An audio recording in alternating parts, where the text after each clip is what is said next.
Hello প্রিয় HSC বন্ধুরা, আজকে আমরা আলোচনা করব এইচএসসি বাংলা সেকেন্ড পেপারের অন্যতম গুরুত্বপূর্ণ একটি টপিক ব্যাকরণিক শব্দশ্রেণী সম্পর্কে। উল্লেখ্য, ব্যাকরণিক শব্দশ্রেণীর প্রশ্ন হচ্ছে 5 মার্কের। তাহলে বুঝতে পারছি আমরা এটা কতটা গুরুত্বপূর্ণ। ব্যাকরণিক শব্দশ্রেণী বলতে বোঝানো হয় ব্যাকরণগত দিক থেকে বাংলা ভাষার শব্দসমূহকে যেই কয় ভাগে ভাগ করা হয় তাকেই ব্যাকরণিক শব্দশ্রেণী বলে। মূলত ব্যাকরণিক শব্দশ্রেণী হচ্ছে 8 প্রকার, যথা বিশেষ্য, সর্বনাম, বিশেষণ, ক্রিয়া, ক্রিয়া বিশেষণ, আবেগ শব্দ, যোজক ও অনুসর্গ। চলো তাহলে এবার উক্ত 8টি প্রকার সম্পর্কে আমরা একটু বিস্তারিত আলোচনা করি। এই ক্ষেত্রে আমাদের প্রথমে যে জিনিসটা সেটা হচ্ছে বিশেষ্য। বিশেষ্য বলতে যে কোনো কিছুর নামকে বোঝায়, অর্থাৎ কোনো ব্যক্তি বা বস্তুর নাম। যেমন আমার নাম, তোমার নাম, আমাদের দেশের নাম, যে কোনো কিছুর নাম। অর্থাৎ আমরা লিখতে পারি রহিম, করিম, নেপাল। অর্থাৎ যে কোনো ব্যক্তি, বস্তু, যে কোনো কিছুর নামকে বিশেষ্য বলা হবে। সর্বনাম হচ্ছে নামের পরিবর্তে যা ব্যবহার করা হবে। যেমন আমরা রহিমের পরিবর্তে ব্যবহার করতে পারি সে, করিমের পরিবর্তে তুমি, এবং কোনো জায়গা বুঝাইতে কোথাও শব্দটি আমরা ব্যবহার করতে পারি। অর্থাৎ নামের পরিবর্তে যদি কোনো কিছু ব্যবহার করা হয় তবে সেক্ষেত্রে আমরা সেটাকে সর্বনাম নামে আখ্যায়িত করব।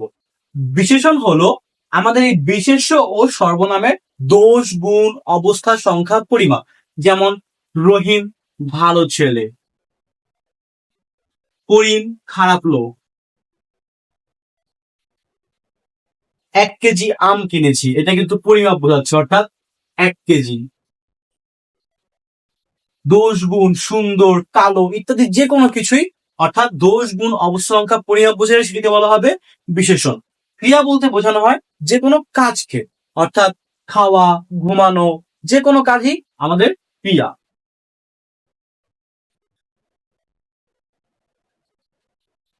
এই হলো আমাদের 4টি প্রকার। চলো তাহলে পরবর্তী 4টি সম্পর্কে জেনে নেওয়া যাক। পরবর্তী 4টি সম্পর্কে আলোচনা করি, তাহলে আমাদের প্রথমে আসবে ক্রিয়া বিশেষণ সম্পর্কে। মূলত ক্রিয়াকে যে বিশেষায়িত অর্থাৎ মডিফাই করবে তাকেই বলা হবে ক্রিয়া বিশেষণ। সেক্ষেত্রে মডিফাইটি কিরকম? যেমন আমি যদি একটি বাক্য বলি আমি হাঁটছি, এখানে হাঁটা একটি কি কাজ বা ক্রিয়া। এখন যদি বলা হয় আমি দ্রুত হাঁটছি, অর্থাৎ যদি দ্রুত শব্দটি ইউজ করা হয় তখন কি হাঁটাকে মডিফাই করা হচ্ছে, অর্থাৎ কিভাবে হাঁটছি, দ্রুত হাঁটছি। সেক্ষেত্রে দ্রুত হবে একটি ক্রিয়া বিশেষণ। অর্থাৎ আমরা যদি বলি আস্তে, দ্রুত ইত্যাদি শব্দটি দ্বারা আমাদের ক্রিয়া বিশেষণকে বোঝাবে। এরপর আমাদের আসবে আবেগ শব্দ। আবেগ শব্দ মূলত কি?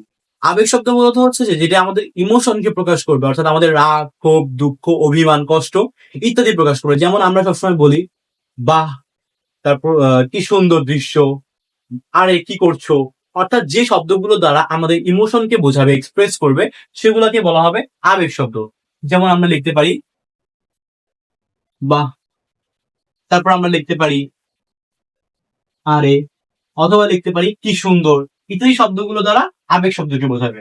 যোজক দ্বারা মূলত দুটি বাক্যকে যুক্ত করা বোঝায়। যেমন আমরা যদি বলি এবং, ও, আর, কিন্তু। অর্থাৎ উপরোক্ত বাক্যগুলো দ্বারা দুটি বাক্যকে যেহেতু যুক্ত করা বোঝাচ্ছে, তাই এক্ষেত্রে আমরা যোজক বলতে পারি দুটি বাক্যকে যুক্ত করা বোঝাবে। সর্বশেষ হচ্ছে আমাদের অনুসর্গ। অনুসর্গ মূলত কি?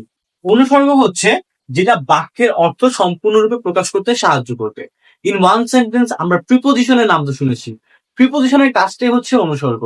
এক্ষেত্রে অনুসর্গগুলো হলো ব্যতীত,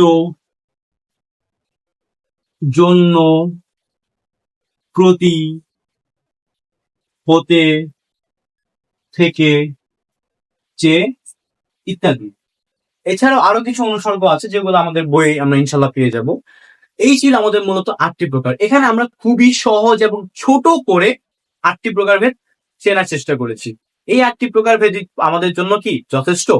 মোটামুটি আমরা যদি বলি আমাদের যেহেতু একটা টপিক খুব সহজভাবেই শেখা যায়, তাই সেটিকে আর খুব বেশি জটিল না করে খুবই অল্পভাবে কিভাবে সহজ শেখানো যায় সেই জিনিসটি আমরা এখানে চেষ্টা করেছি। চলো তাহলে এবার আমাদের একটা প্র্যাকটিস অংশে চলে যাওয়া যায়। এখানে কুমিল্লা বোর্ড 2017 সালের একটি প্রশ্ন দেখা যাচ্ছে, যেখানে মোট 8টি প্রশ্ন ছিল এবং সেখান থেকে আমাদের আন্ডারলাইন করা 5টি প্রশ্নের উত্তর দিতে হবে। অর্থাৎ আমাদের 8টা থেকে 5টা অ্যান্সার করতে হবে, যার মার্ক হলো 5 নাম্বার। চলো তাহলে শুরু করা যায়। আমাদের প্রথমটি হলো তুমি যে আমার কবিতা।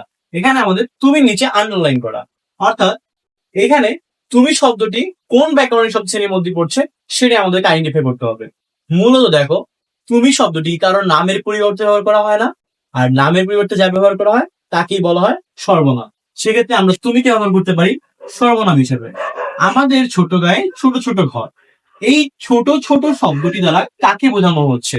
ঘরকে বোঝানো হচ্ছে। আর ঘর কি? একটি নাম। আমরা জানি বিশেষ্য অর্থাৎ নাম বা সর্বনামকে যে মডিফাই করে বা বিশেষায়িত করে তাকে বলা হয় বিশেষণ। তাহলে আমরা এক্ষেত্রে ছোট ছোটকে বলতে পারি বিশেষণ। রহিম ও করিম দুই ভাই, এখানে ও শব্দটি দ্বারা রহিম এবং করিম দুইজনকেই সংযুক্ত করা হয়েছে। অর্থাৎ তাহলে আমরা বলতে পারি যে শব্দটি দ্বারা দুটি বাক্য বা শব্দকে সংযুক্ত করা হয় একসাথে তাকে বলা হয় যোজক। তাহলে এখানে ওরা যোজককে বোঝানো হচ্ছে। বাহ, চমৎকার গল্প লিখেছো। দেখেন, এক্ষেত্রে বা শব্দটি দ্বারা আমাদের আবেগ অনুভূতি কে বোঝানো হচ্ছে, তাই বলাই যায়। আর যেহেতু এখানে একটা এক্সক্লেমেটরি সাইন আছে, তাহলে আমরা এখানে নিঃসন্দেহে বলতে পারবো এটি একটি আবেগ শব্দ। যথা ধর্ম তথা জয়, এটি একটু কমপ্লিকেটেড, বাট মূল কথাটা যদি আমরা বলি, যথা তথা কিন্তু ধর্মের সাথে একসাথে যুক্ত রয়েছে। অর্থাৎ বাক্যটি সেন্টেন্সটি ফিল আপ করার জন্য কিন্তু দুটি একসাথে যুক্ত করেছে, যার কারণে আমরা এটাকে বলতে পারি যোজক। শুভ্র সমুজ্জ্বল এ তাজমহল। তাজমহল সাধারণত একটি আগ্রার একটি স্থাপত্যের নাম, যার কারণে যেহেতু নাম বোঝানো হচ্ছে তাই এটিকে বলতে পারি আমরা বিশেষ্য। ভালো আমটি খাও, এক্ষেত্রে ভালো কাকে বোঝাচ্ছে? ভালো আমকে মডিফাই করতেছে। আর যেহেতু আম একটি নাম, তাই নামকে যে বিশেষিত করে তাকে বলা হয় বিশেষণ। দুঃখ বিনা সুখ লাভ হয় কি মোহিতে? মোহিত অর্থ পৃথিবীতে। এখানে যদি আমরা বলি, যদি আমরা বিনা শব্দটি বাদ দেই তাহলে কি বাক্যটি প্রকাশ পেল? দুঃখ সুখ লাভ কি হয় মোহিতে? না, ব্যাপারটা কিন্তু সম্পূর্ণরূপে অর্থ প্রকাশ করতো না। এবং আমরা যদি আরো ক্লিয়ারলি বলি, বিনা শব্দটি উইদাউট মিনিং দিচ্ছে, এবং আমরা জানি উইদাউট একটি প্রিপোজিশন। আর তাই বলা যায় বিনা শব্দটি এখানে আমাদের অনুসর্গের কাজ করছে।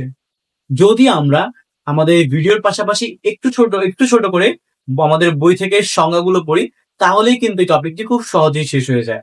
আমরা চেষ্টা করেছি যত দ্রুত এবং খুবই অল্প সময়ের মধ্যে সহজভাবে টপিকটি শেষ করার জন্য। ভিডিওটি ভালো লাগলে অবশ্যই সাবস্ক্রাইব করবে।